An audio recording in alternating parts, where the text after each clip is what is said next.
mau gue admitin. Oh, si ini dulu, si Febian dulu. Udah gue chat, tapi belum dibales nih. Tidur deh. Tidur. Oh, ini ada nih. Oh ya, oke. Febian Syafiquddin ya. 2 menit lagi ya. Iya.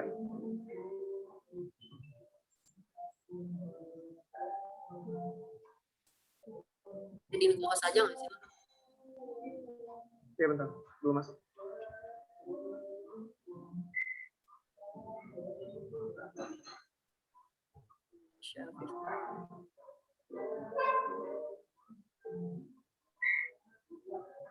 Mana dia?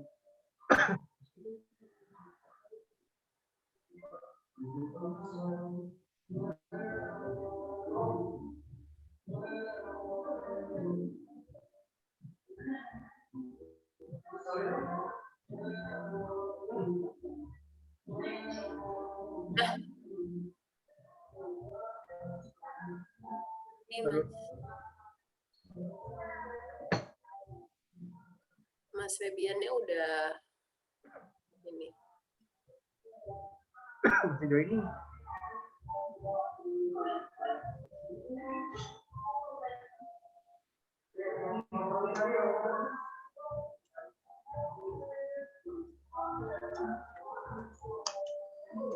Halo Mas Febian. Siang Mas. Halo Kak Rara. Halo. Ini Mas Febian di mana Mas? Di kos. Oh alah, oke. Mas, ini udah 1:30, kita langsung admit aja ya pesertanya. Boleh silahkan Kak. Oke Lang.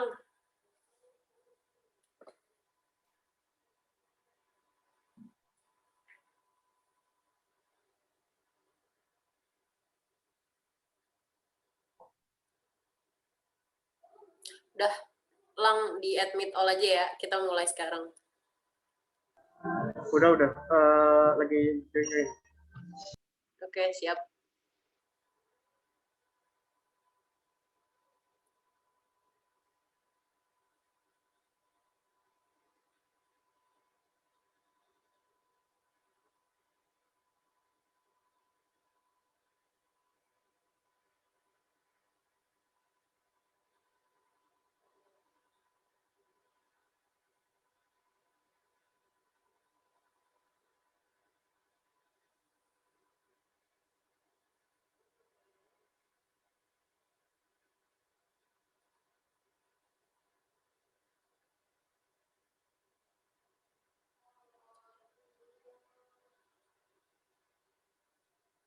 Kok belum sih? Iya kok lama ya. Udah di semua.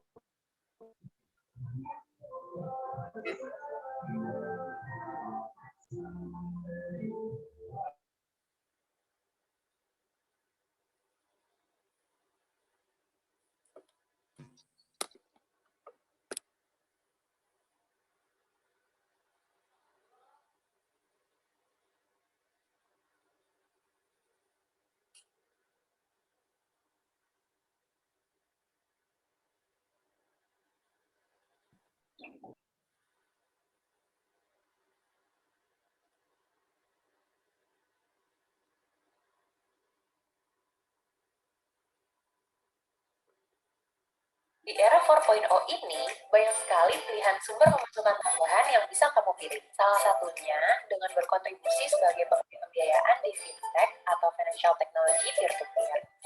Banyak peer-to-peer yang lahir di Indonesia, terutama yang berbasis syariah seperti Capital Boost. Namun, apa sih Capital Boost itu? Capital Boost adalah sebuah platform peer-to-peer pembiayaan berbasis syariah yang mempertemukan para pendana dengan UKM yang tersebar di seluruh Indonesia. Dengan hadirnya Capital Boost sekarang, para pendana yang berkontribusi terhadap pembiayaan UKM Indonesia membuat para pelaku usaha UKM semakin mandiri dan tangguh di kala pandemi. Selain itu, para pendana yang berkontribusi terhadap pembiayaan UKM Indonesia di Capital Boost juga akan mendapatkan imbal hasil setara mulai dari 15% per tahun. Jadi, Sudah siap untuk berkembang dalam kebaikan?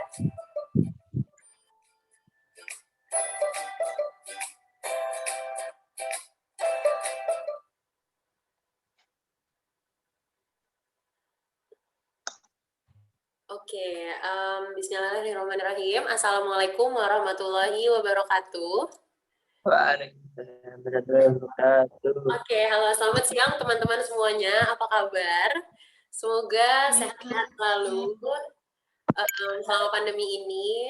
Oh ya, aku mau ngingetin sebelumnya teman-teman tetap stay at home, stay safe dari rumah aja, dan teman-teman bisa ngelakuin apapun dari rumah, makan, terus kerja, dan ngerjain proyek-proyek yang lain, sekolah itu dari rumah aja, dan keluar jika memang itu diperlukan aja ya, untuk menekan penyebaran COVID lagi nih, karena lagi rame juga dan lagi meningkat juga teman-teman.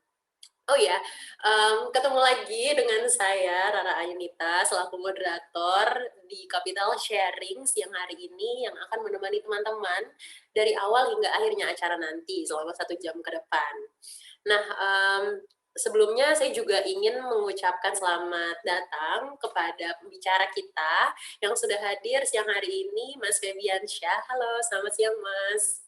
Halo, selamat siang Kak. Ya, terima kasih sudah hadir di Capital Sharing, dan juga kepada teman-teman semuanya juga selamat datang di Capital Sharing siang hari ini yang sudah menyempatkan waktunya, terus juga mau belajar bareng-bareng soal investasi nih. Nah, sebelumnya acara Capital Sharing ini disponsori oleh Capital Boost Indonesia, seperti yang udah dijelasin tadi di video ya. Jadi Capital Boost Indonesia ini adalah platform peer-to-peer pembiayaan syariah untuk pendanaan proyek-proyek UKM, teman-teman. Jadi, misalnya teman-teman ingin belajar investasi atau ingin mulai mendanai dan membantu UKM, teman-teman bisa banget mulai dari 50.000 dan sudah bisa mendapatkan imbal hasilnya. Untuk informasi selengkapnya, teman-teman bisa langsung cek aja di www.capitalboost.co.id atau di sosial media kami di @capitalboost.co.id. Nah, oke, kita masuk ke tema acara kita siang hari ini nih. Kita akan ngebahas soal uang panas untuk investasi. Nah, aku mau nanya dulu nih teman-teman di sini udah pada sering dengar nggak sih istilah ini? Kan jadi sebenarnya istilah uang panas untuk investasi ini kan sering banget ya di kalangan teman-teman investor gitu. Cuman pada prakteknya teman-teman investor nih sering banget nih karena mereka mungkin FOMO atau apapun, jadi mereka kerap kali menggunakan uang panasnya. Tapi sebenarnya ya, uang panas ini sendiri apa sih? Dan juga gimana sih caranya kita tahu supaya kita udah boleh investasi atau kita sebenarnya udah mampu nih untuk investasi atau belum. Terus gimana caranya kita mengatur uang kita supaya kita nggak kebobolan ketika investasi. Nah, hari ini kita akan membahas bersama, pokoknya kupas tuntas dan sharing-sharing dengan pembicara kita yang tentunya inspiratif dan juga berpengalaman nih di bidang investasi, teman-teman. Ada Mas Febiansyah, beliau merupakan founder dari fingram.id.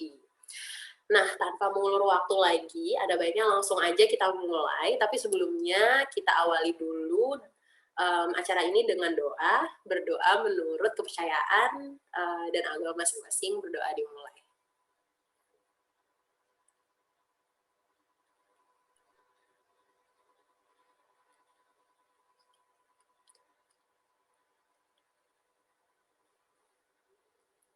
Amin, berdoa cukupkan. Oke, langsung aja kita sambut, kita persilakan Mas Febian. Halo Mas Febian. Halo Kak. Halo, mungkin boleh langsung aja dipaparkan nih materinya ke teman-teman. Oke, siap. Izin buat share screen ya kalau gitu ya. Oke.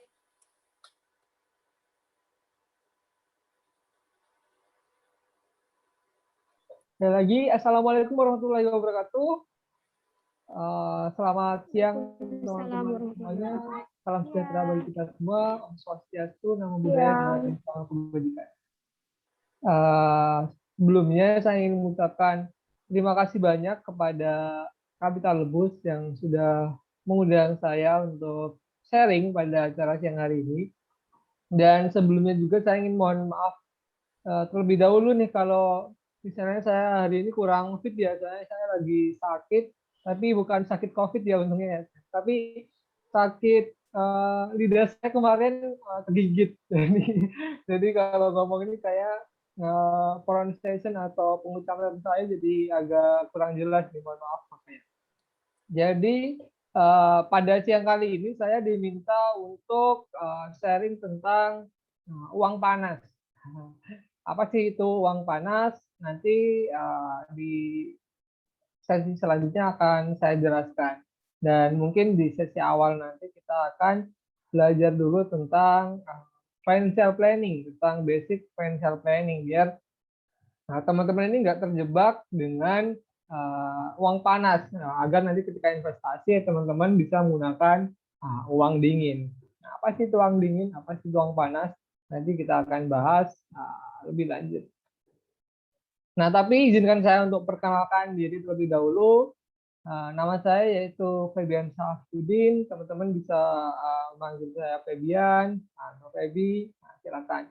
Nah, pekerjaan utama saya sebenarnya sebagai PNS di Kementerian Keuangan. Kemarin lulus kuliah di PKN-san.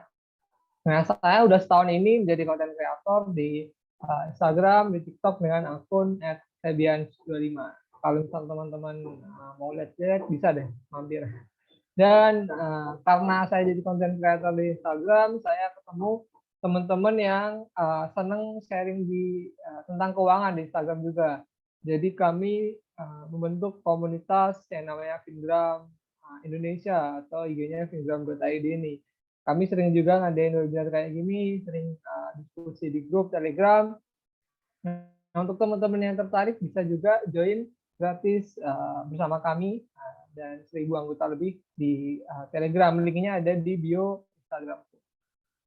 Dan saya sendiri sudah memiliki sertifikasi yaitu Associate Wealth Planner dan alhamdulillah sudah berinvestasi sejak berusia 18 tahun. Oke, perkenalannya cukup sampai sini dulu. Nah, kita akan membahas apa sih pada siang kali ini.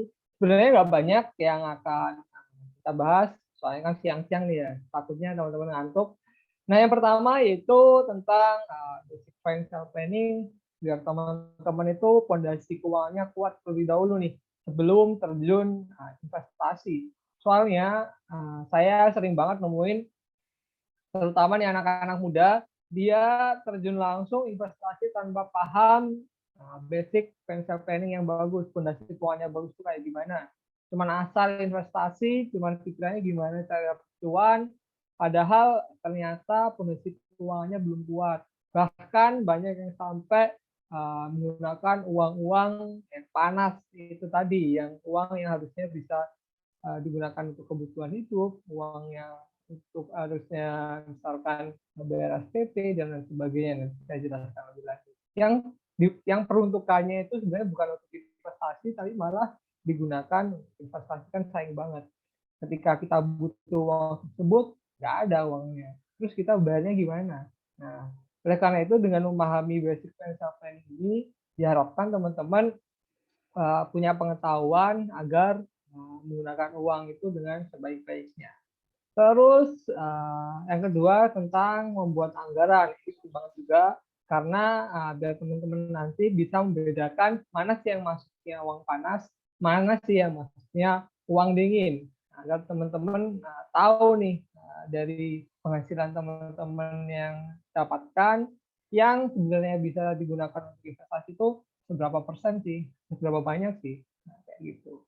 Dan yang terakhir kita akan menjelajahi tentang uang panas itu sendiri. Kita akan mengeksplor apa saja sih macam-macam dari uang panas.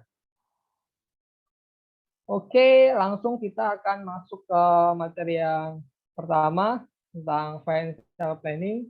Sekali lagi ya teman-teman ya, financial planning itu bukanlah suatu cara yang membuat kaya secara cepat, tapi insya Allah dengan belajar financial planning, kita akan berproses karena menuju kaya secara tepat. Karena ya kita yang akan pelajari itu basicnya dulu, fondasinya terlebih dahulu. Ibaratnya kalau misal rumah kan, kalau fondasinya kuat, mau dibangun sampai lantai 2 sampai lantai 3 kan bisa aja. Tapi kalau misal dari awal lantainya rapuh, fondasinya rapuh, tapi kalau misal mau nekat mau bangun lantai 2 juga seterusnya, bisa-bisa rumahnya rubuh. Jadi kayak gitu teman-teman. Kita harus memperkuat fondasi keuangan kita dengan cara pelajari financial planning yang tepat. Nah, yang pertama harus teman-teman pahami yaitu tentang fase keuangan. Ini ada 3 fase keuangan yang biasanya ada pada kehidupan sehari-hari kita nih. Yang pertama yaitu fase tentang mulai mencari uang. Nah, yang kedua itu fase mengelola uang. Yang ketiga fase membelanjakan uang. Rata-rata orang itu cuma fokus di 2 fase aja, fase mencari uang dan fase membelanjakan uang. Jadi kita capek kerja, biar ngurangi stres, kita belanja. Nah, terus besoknya Senin sampai Jumat kerja cari uang, Sabtu sampai Minggu kita belanja. Kayak siklusnya gitu terus. Jadi kita nggak ada uang yang tersisa nih, sehingga duit kita habis. Nah, oleh karena itu fase mengelola uang ini penting banget biar uang yang kita cari dengan susah payah itu bisa kita kelola dengan baik agar mungkin bahkan bisa berlipat ganda. Salah satunya ya mungkin dengan cara berinvestasi, dengan cara mungkin kita punya bisnis, itu juga bisa teman-teman. Agar uang yang kita cari dengan susah payah itu bisa berlipat ganda atau menjadi aset yang produktif. Nggak cuman kita belanjakan aja. Terus selanjutnya setelah kita tahu fase keuangan, kita harus tahu juga tentang perencanaan keuangan nih. Karena ya ada pepatah yang mengatakan bahwa if you fail to plan, you are planning to fail. Jadi untuk teman-teman kalau misal nggak merencanakan keuangan dari dini nih, bisa-bisa teman-teman kayak merencanakan kegagalan. Jadi daripada teman-teman nggak tahu nih mau ngapain aja, mending direncanakan dengan baik. Karena ya namanya manusia itu kan pasti punya tujuan dalam hidup ini. Entah tujuan yang dalam jangka panjang, tujuan dalam jangka pendek. Kalau misal anak muda nih, contohnya aja pasti dia pengen mungkin menikah, jadi butuh biaya buat menikah, pengen punya rumah, entah beli rumah yang udah jadi atau bangun dari nol, terus pengen beli mobil mungkin, pengen jalan-jalan, traveling, entah traveling keliling Indonesia atau keliling Asia atau keliling Europe, kan semuanya butuh uang nih. Jadi teman-teman agar ya tujuan-tujuan keuangan itu dapat tercapai, ya mau nggak mau harus direncanakan, harus dipikirkan gimana caranya biar tujuan itu bisa tercapai. Nah, dan tiap orang itu bisa beda-beda tujuannya, karena kan tiap orang pasti punya ketertarikan yang beda-beda juga. Ada yang mungkin senang jalan-jalan, ada yang senang berkebun, ada yang mungkin senang main game. Jadi tujuan keuangan ini benar-benar sifatnya personal, nggak bisa disamaratakan. Nah, mungkin teman-teman habis ini bisa mulai tulis apa saja tujuan yang ingin kalian wujudkan. Misalkan ya kalau ingin beli rumah ya kapan, terus berapa nominalnya. Nah, itu ditulis secara detail biar teman-teman bisa tahu nih kapan ingin wujudkan tujuan tersebut. Terus, nah, terus juga kita harus paham tentang piramida perencanaan keuangan ini juga penting banget. Nah, biar kita tahu nih apa sih sebenarnya prioritas keuangan yang harus kita utamakan terlebih dahulu. Soalnya biasanya kalau misal kita belum tahu piramida perencanaan keuangan ini, kebanyakan orang-orang pasti langsung berinvestasi, langsung jor-joran lah investasinya. Padahal ada hal-hal yang harus dipenuhi dulu sebenarnya sebelum kita mulai investasi. Yaitu yang pertama, kita harus memperkuat keamanan keuangan dulu.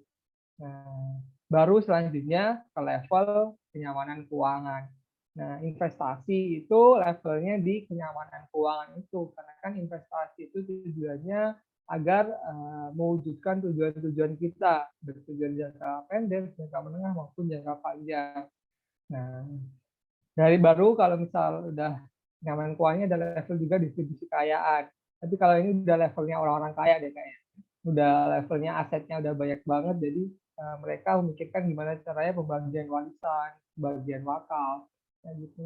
Nah, kalau misal kita masih pemula, masih anak muda, itu fokusnya di level keamanan keuangan terlebih dahulu aja. Di level keamanan keuangan, kita memikirkan gimana caranya biar uang kita nggak hilang terlebih dahulu. Karena kalau misal kita langsung investasi, nah investasi itu nggak ujuk-ujuk bisa langsung cuan terus, apalagi di instrumen yang high risk high return. Nah, kemungkinan cuannya emang gede, tapi kemungkinan loss-nya itu juga gede. Oleh karena itu, ya agar kita waktu investasi lebih tenang juga, kita harus memperkuat keamanan keuangan dulu. Nah, keamanan keuangan ini terdiri dari 4 hal, teman-teman. Yang pertama yaitu cash flow yang sehat. Terlihat dari penghasilannya itu lebih besar daripada pengeluaran. Kalau misal dari awal aja ternyata pengeluarannya lebih besar alias lebih besar pasak daripada tiang nih, nah itu kan udah menunjukkan bahwa keuangan dia nggak sehat. Nah, bayangin aja kalau misal sebulan penghasilannya 3 juta, tapi pengeluarannya sampai 5 juta karena harus bayar cicilan ini itu, harus bayar tagihan. Nah, itu kan udah nggak sehat. Itu udah banyak yang sampai harus berutang berarti kan. Jadi ya mau nggak mau, kalau misalnya dari awal cash flow-nya nggak sehat, ya dibenerin, dikasih obat. Entah dengan cara ya pengeluarannya dikurangi, atau ya penghasilannya ditambah, entah cari pekerjaan yang masih gaji lebih tinggi, atau mungkin cari side job atau penghasilan tambahan.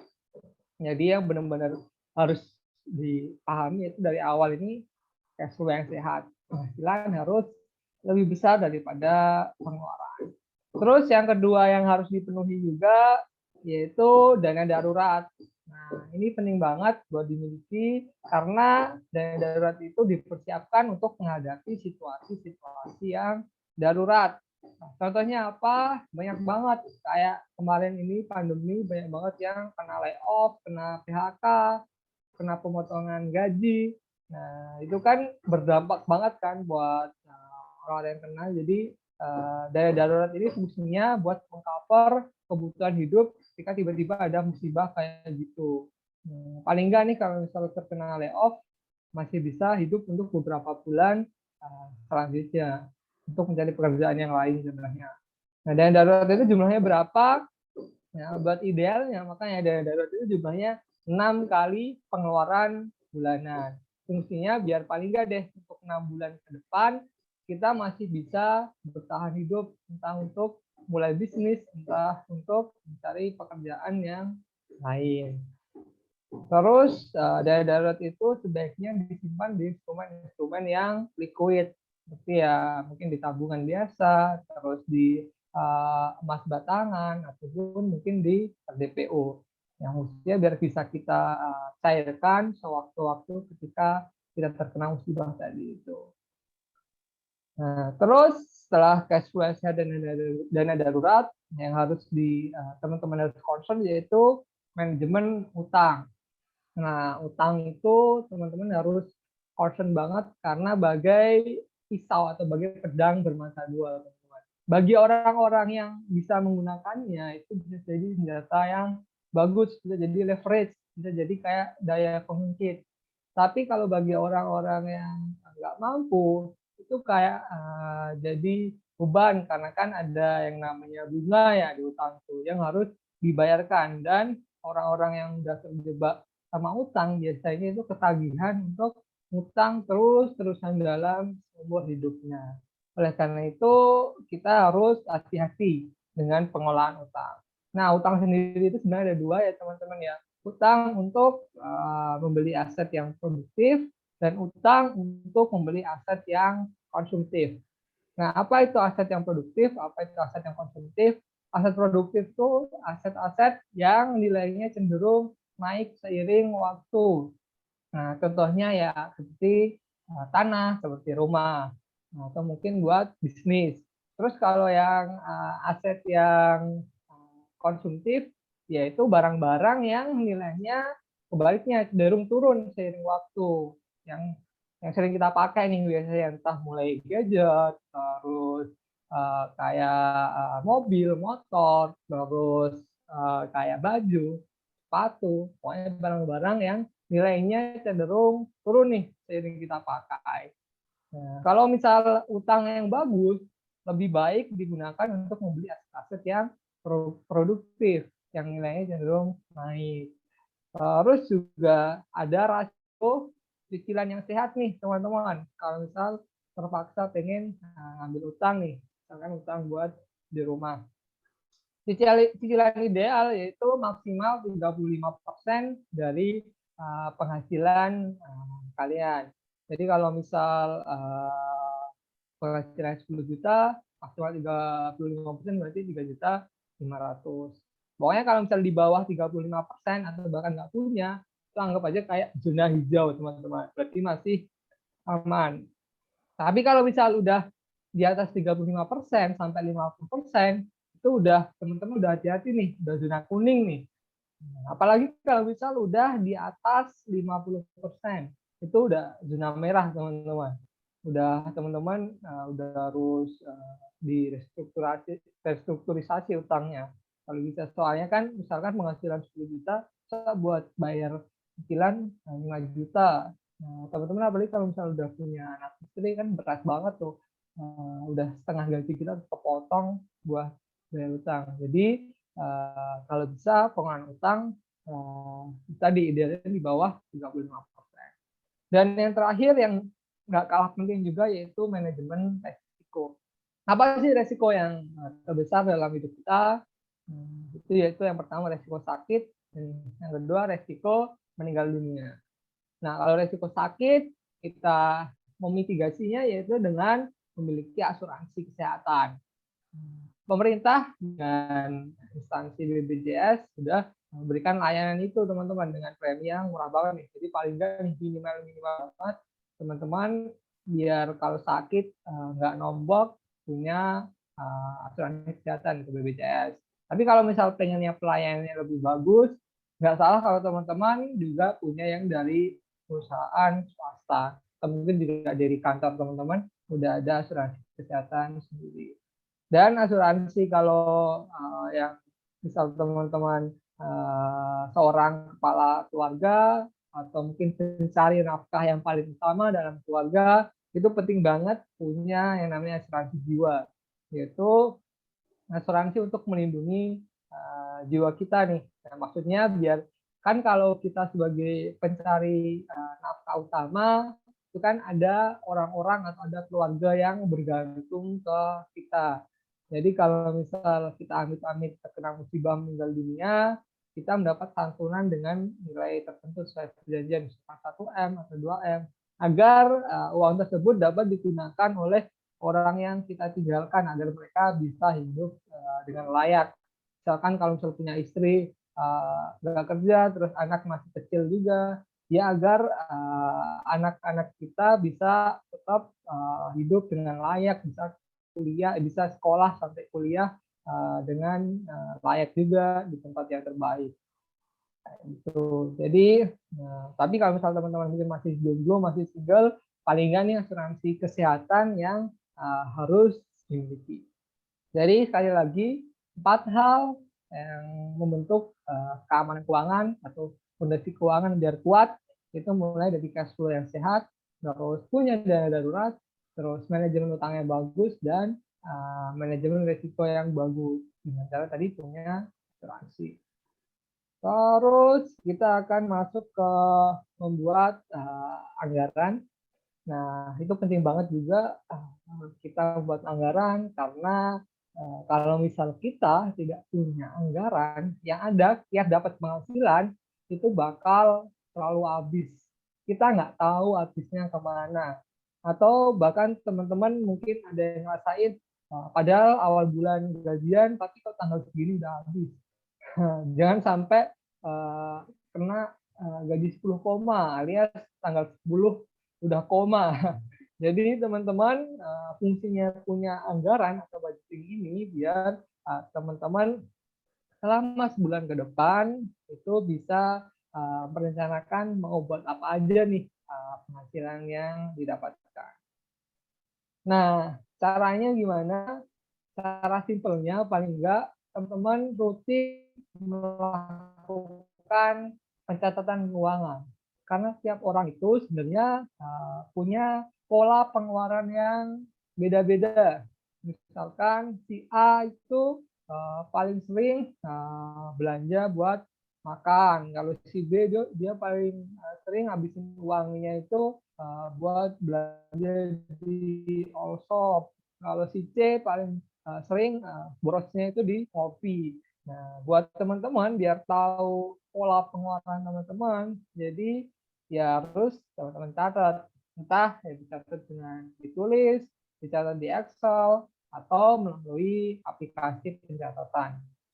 Aku sendiri pakai aplikasi pencatatan sejak kuliah karena menurutku paling gampang sih. Jadi kayak kalau habis keluarin duit misalkan buat beli makan atau mungkin belanja ini tuh bisa langsung aku catat. Jadinya tahu nih kemana aja duit kita habis. Nah setelah teman misalkan 1 bulan rutin melakukan pencatatan keuangan, teman-teman bisa melakukan analisa. Teman-teman bisa dibagi-bagi mana sih pengeluaran yang masuknya ke tabungan, mana sih pengeluaran yang masuknya ke kebutuhan, yang mau nggak mau memang kita harus nih ngeluarin uang. Contohnya kayak buat bayar kos, buat misalkan buat donasi, atau mungkin buat bayar asuransi yang sifatnya kita butuh atau wajib. Nah, sedangkan ada juga kan pengeluaran yang masuknya ke keinginan aja. Contohnya buat belanja di all shop yang cuma lapar mata, yang barangnya udah nggak tahu numpuk di mana, atau mungkin udah ada di gudang, atau mungkin pengeluaran-pengeluaran yang buat makan yang fancy atau yang mungkin GoFood terus-terusan. Nah, padahal kan kalau butuh aja kan ya makan mungkin bisa masak sendiri atau mungkin belanja di warung sekitar rumah. Nah, jadi teman-teman harus Mas Julian, bedain halo. mana ya. Mas, waktunya 15 menit lagi ya buat materinya. Oh, oke, siap. Oke. Nah, jadi teman-teman harus concern banget tuh bedain mana yang kebutuhan, mana yang keinginan. Setelah teman-teman tahu mana pengeluaran yang termasuk kebutuhan, keinginan, sama yang tabungan, teman-teman ini bisa buat budgeting kayak gini contohnya. Jadi kayak misalkan 70% kebutuhan, keinginan 12%, sama nabung 12%. Kalau aku sendiri nih, rumusnya kayak gini. Teman-teman bisa disesuaikan. Contohnya kalau buat tabungan itu pokoknya minimal 10%. Sedangkan kalau misal buat kebutuhan itu maksimal 90%. Sedangkan kalau keinginan ini pakai rumus yaitu 100% peran tabungan peran keinginan. Kalau misal kayak gini kan tabungan 10%, kebutuhan 90%, berarti kan keinginan 0% nih. Nah, biar ada keinginannya ya antara kita harus nurunin kebutuhan. Jadi kayak misalkan buat kebutuhan kita agak ngirit jadi 70%, nah itu juga bisa. Contohnya nih kalau misal Budi gaji 5 juta nih, dia komitmen buat nabung dana darurat sama buat mulai investasi, dia ngisiin 30% dari penghasilan. Jadi 30% dari 5 juta itu 9 juta nih. Sedangkan buat kebutuhan dia cukup 60%, cukup 3 juta aja. Nah, jadi buat keinginan sesuai rumus tadi 100% kurangi T kurangi K kali tabungan kebutuhan. Jadi kan 100 ke 30 kurangi 60. Jadi buat keinginan sisa 10%. 10% dari 5 juta 500.000. Nah, ini bisa nih buat dan ini dia teman-teman. Nah, uang yang sudah kita alokasikan untuk berinvestasi yang tidak kita gunakan untuk kebutuhan hidup itu namanya uang dingin. Jadi kita kalau pakai 1,5 juta buat investasi ini boleh-boleh banget nih karena kan memang sudah kita alokasikan. Tapi kalau misalnya teman-teman menggunakan uang yang untuk kebutuhan, nah ini yang nggak boleh teman-teman. Soalnya kan ya ini tadi udah dialokasikan seperti kayak buat bayar kos, bayar ini, bayar itu. Nah, nggak boleh teman-teman. Kayak gitu. Nah, kita akan masuk ke materi yang terakhir dan paling inti, yaitu mengenal uang panas nih.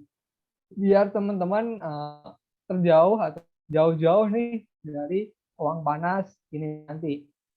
Lebih baik ya teman-teman menggunakan uang dingin. Nah, uang panas ini bukan maksudnya uang yang dimasukkan ke kompor ya atau ke microwave. Enggak, teman-teman. Nah, uang panas itu yaitu secara umum adalah yang pertama yaitu uang yang kita butuhkan untuk pengeluaran saat ini. Terus yang kedua itu uang panas itu utang yang berbunga yang harus dikembalikan. Dan yang terakhir uang panas itu uang yang berasal dari sumber yang nggak halal. Nanti aku bahas rinci nih. Dari yang pertama nih, uang yang untuk kebutuhan. Nah, itu sebenarnya banyak banget. Tadi itu juga kan udah aku kan kebutuhan apa aja. Contohnya kayak ya uang untuk kebutuhan pokok yang harusnya kita pakai buat kebutuhan dapur, buat makan, buat minum. Nah, jangan sampai investasiin karena kalau misal kita pakai terus rugi, bisa-bisa kita jadi puasa, dia nggak makan nih. Nah, mungkin selama sebulan ke depan kan bisa-bisa kita kaya tapi tiba-tiba langsung sakit yang ada. Jadi teman-teman agar tetap bisa hidup dengan layak, dengan sehat, ya mengalokasikan buat kebutuhan itu penting banget. Jangan malah digunakan buat investasi. Terus uang SPP anak, atau mungkin kalau yang lagi kuliah, uang UKT. Nah itu jangan sampai digunakan buat berinvestasi, karena kan bisa-bisa kita nggak lanjut kuliah atau anak kita nggak bisa lanjut sekolah kalau uang pembayaran mereka nggak lancar. Terus uang untuk bayar tagihan atau cicilan utang. Nah ini juga jangan sampai dipakai karena kan kalau misal kita sampai telat bayar tagihan atau cicilan utang bisa-bisa ada debt collector nih yang nyamperin ke rumah kita. Jadi ya penting banget buat kebutuhan yang sudah dialokasikan tadi jangan dipakai buat investasi. Nah, apalagi ini kita punya kendaraan bermotor atau kayak motor atau mobil terus digadaikan buat berinvestasi itu jangan banget. Terus selanjutnya uang dari utang atau pinjaman. Contohnya kayak utang ke teman atau saudara. Kan kalau definisi utang sendiri kan orang-orang yang udah kepepet nih, udah nggak punya uang untuk kebutuhan hidupnya. Masa kita ngerepotin teman atau ngerepotin saudara, malah uang yang harusnya mereka pakai tapi kita pakai buat berinvestasi yang belum tentu cuan.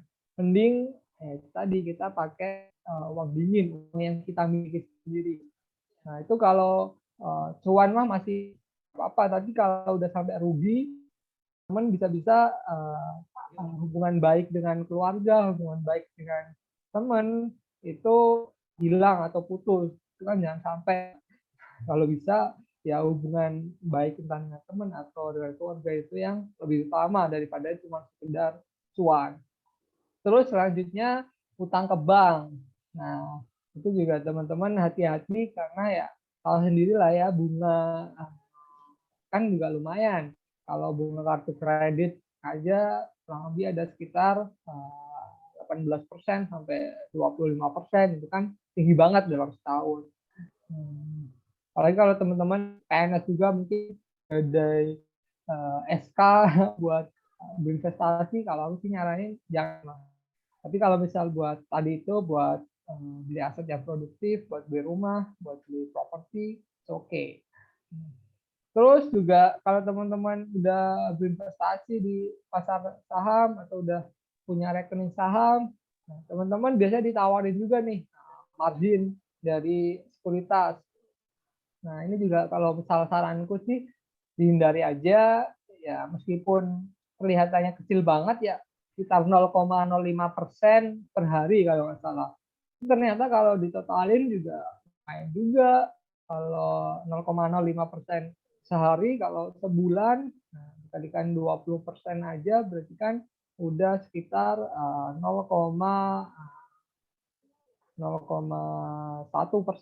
Kalau kan juga atau 1,8 ya.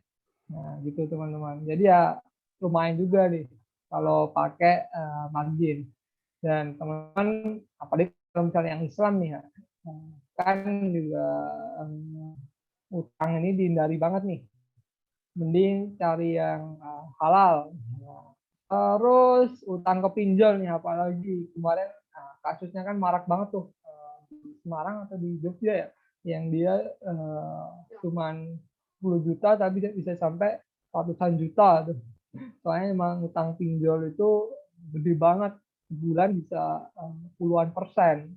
Nah, kalau di compounding interest kan atau di bunga berbunga, makanya dalam beberapa bulan selanjutnya bisa sampai 10 kali lipat. Jadi teman-teman kalau bisa daripada terkena kasus kayak gini, mending kalau berinvestasi pakai uang dingin tadi. Terus juga yang terakhir ini uang yang sebenarnya nggak halal, mulai dari uang hasil korupsi, nggak tahu sendiri lah ya kalau awalnya aja nggak halal, kita pakai bisa-bisa nggak berkah juga. Terus apalagi nih uang hasil dari mencuri, itu juga jangan sampai lah ya teman-teman. Terus uang titipan, kalau misal teman-teman ini diamanatin jadi bendahara, contohnya kayak bendahara kelas atau bendahara organisasi, itu pasti kan megang duit ya, atau megang uang. Kalau bisa ya disimpan di rekening terpisah aja, jangan malah dipakai buat investasi.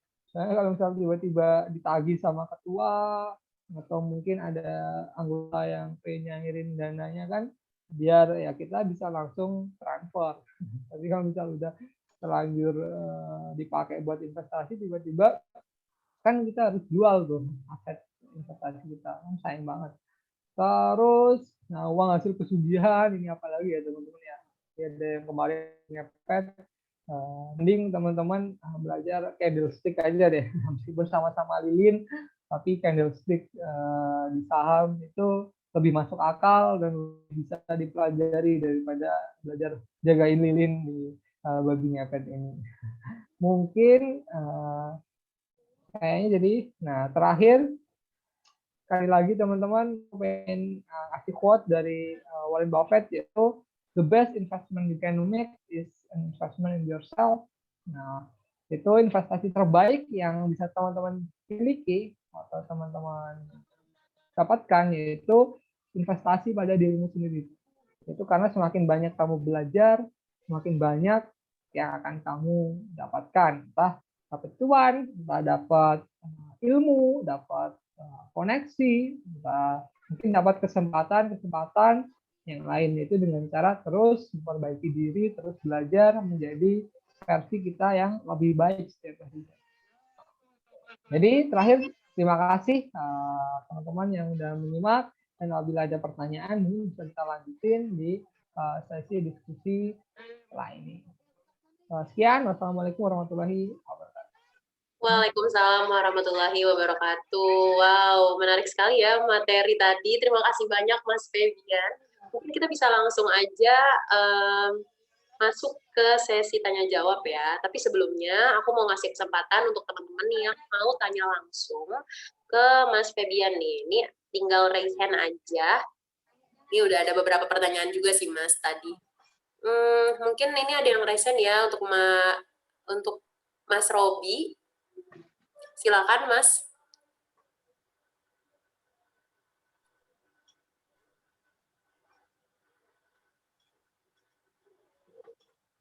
Halo Mas Robi.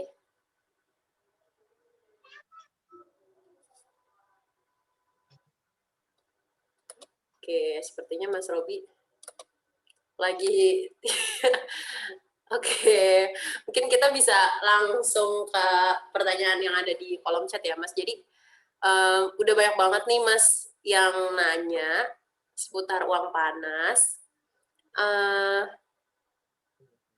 Bentar ya. Ini ada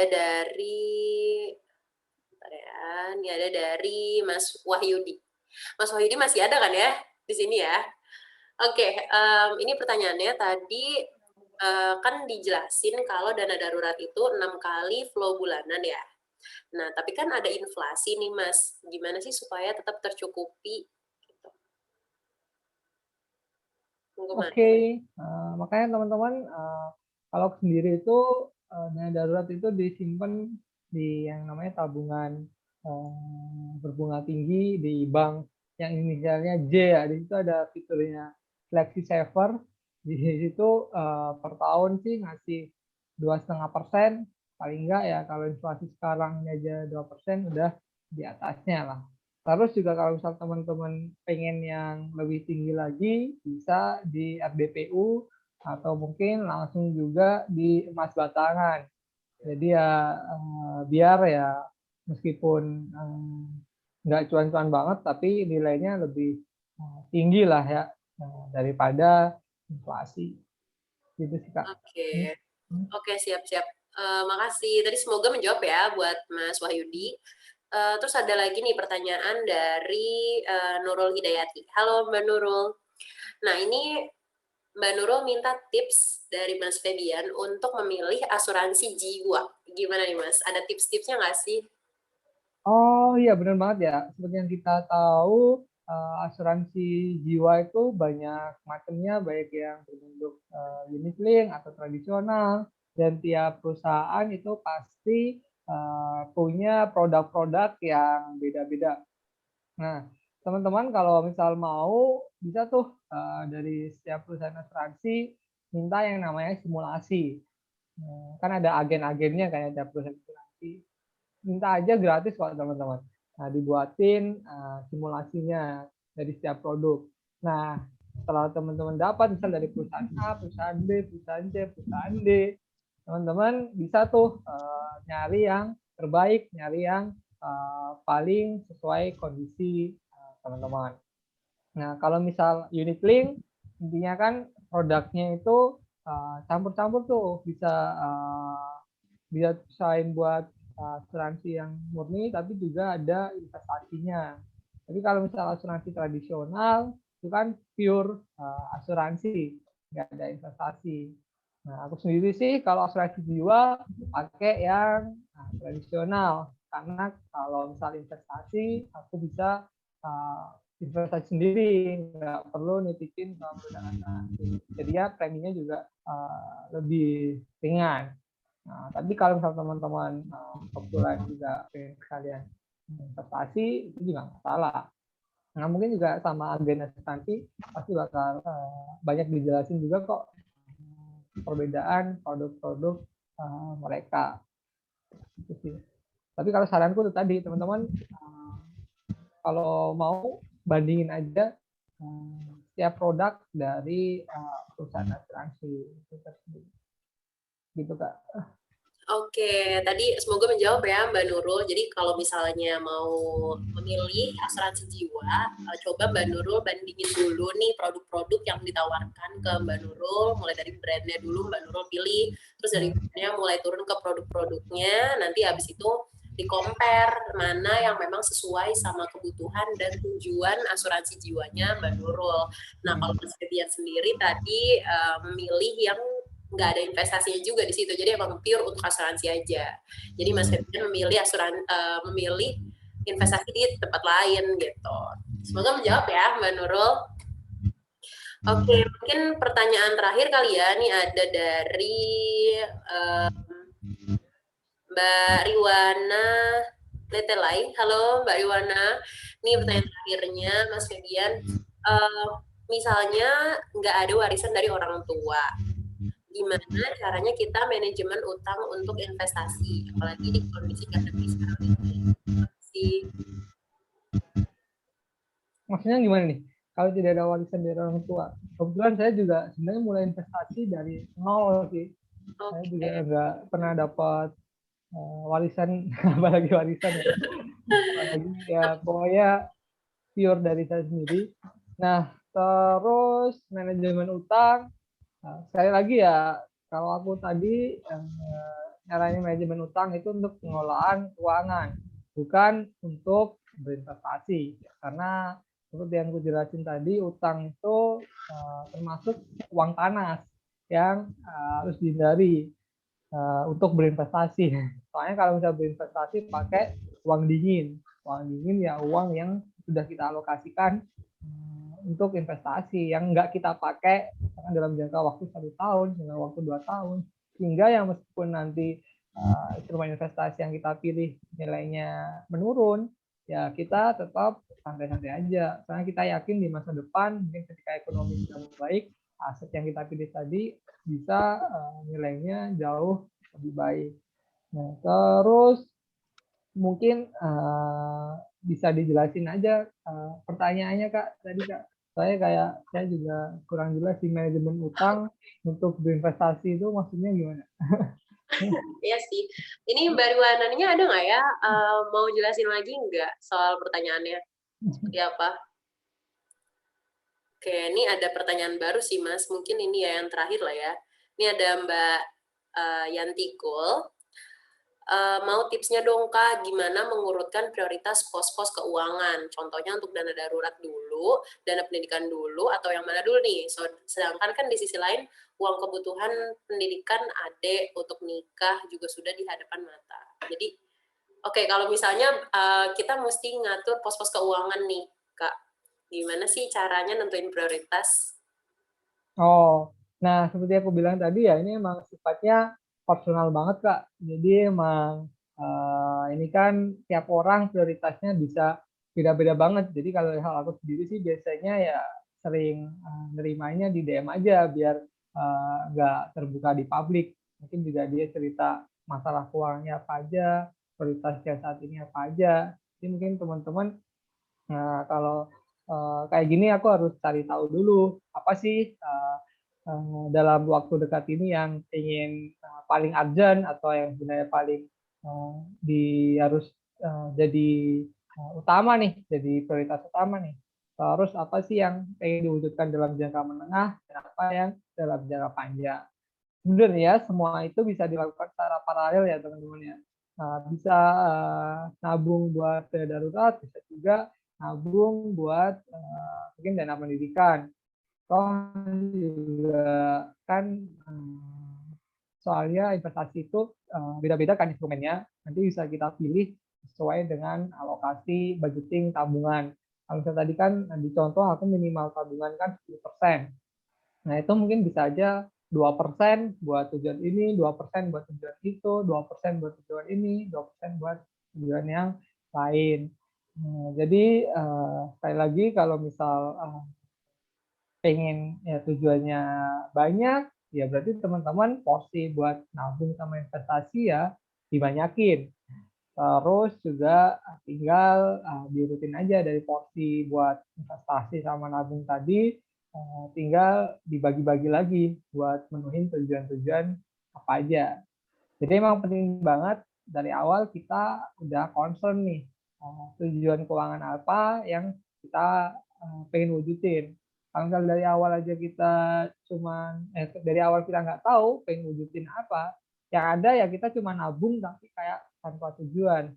Itu ibaratnya kayak kita jalan udah naik mobil tapi nggak tahu nih tujuannya kemana. Makanya dari awal penting banget nentuin dulu apa aja tujuan keuangan yang pengen diwujudkan. Gitu sih Oke, Kak. Mungkin nanti paham. Kak Yanti itu bisa DM aku aja kalau misal masih belum jelas. Oke, Soalnya mau benar-benar personal kan. Jadi iya kayak benar-benar. Benar-benar tadi oke, semoga menjawab ya tadi Mbak Yanti. Saya sepakat banget soal pos-pos keuangan itu sebenarnya personal banget sih, Mas. Jadi emang nggak bisa tuh didikte sama orang lain. Ini yang lebih penting, ini yang lebih penting. Jadi buat Mbak Yanti, benar coba dilihat dulu mana yang lebih prioritas, mana lihat yang jangka waktunya itu kira-kira lebih pendek dibutuhinnya gitu. Dan yang paling penting tadi ya Mas, jangan nabung-nabung aja, tapi tetapkan tujuan dulu baru nabung, karena itu akan lebih punya value nih tabungannya, punya tujuannya sendiri gitu. biar semangat juga ntar kita belajar investasi, belajar nabung, semangat cari duit tambahan juga. Iya, benar. Oke, tadi juga ada pertanyaan dari Mbak Riwana tadi udah cukup menjawab ya. Terima kasih. Oke.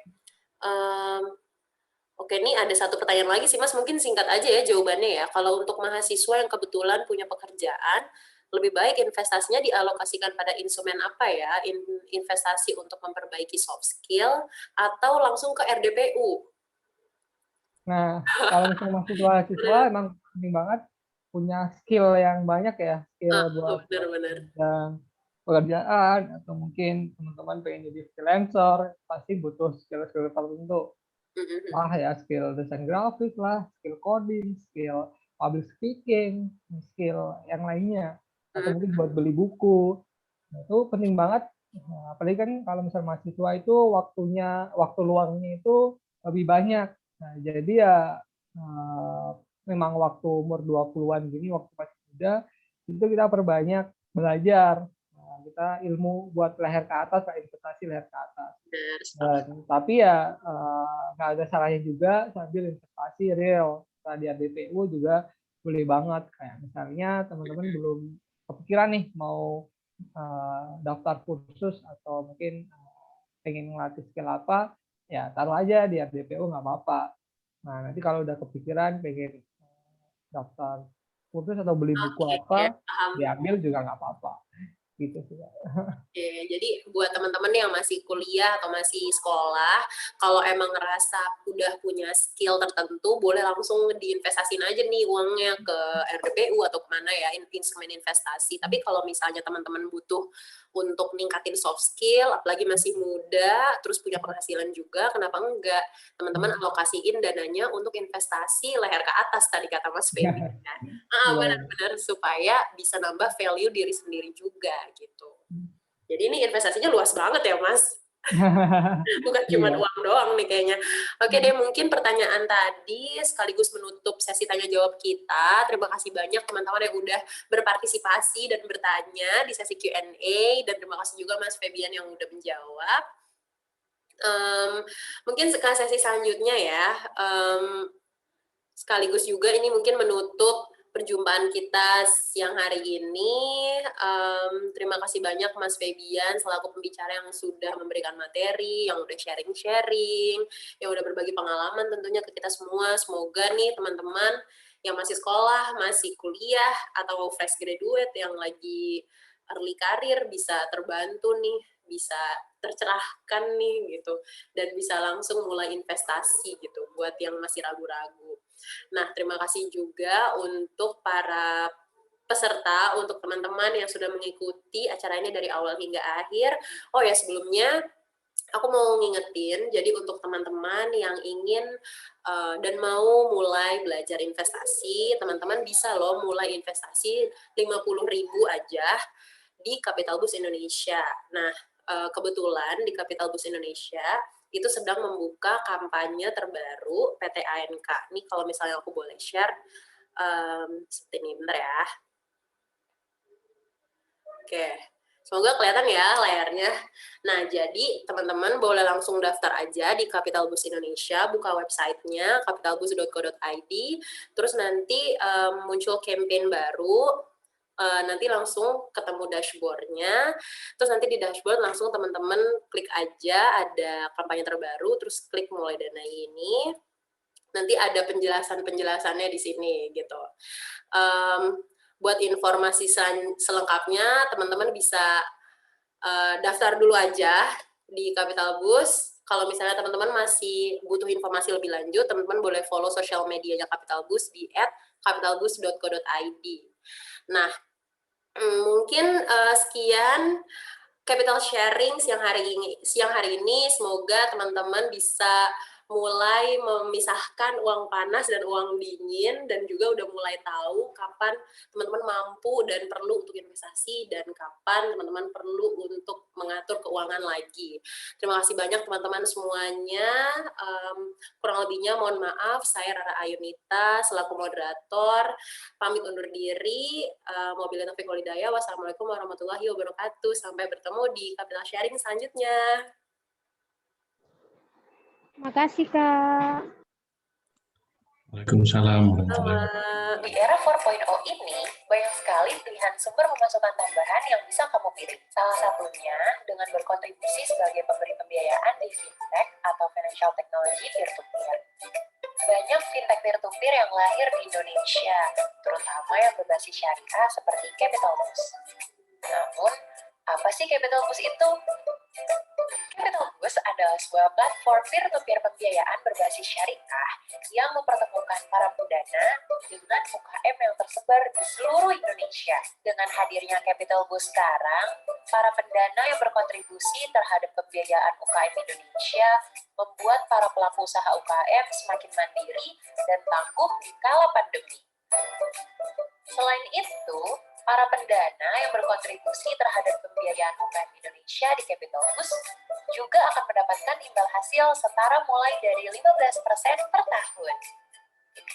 Jadi, sudah siap untuk berkembang dalam kebaikan?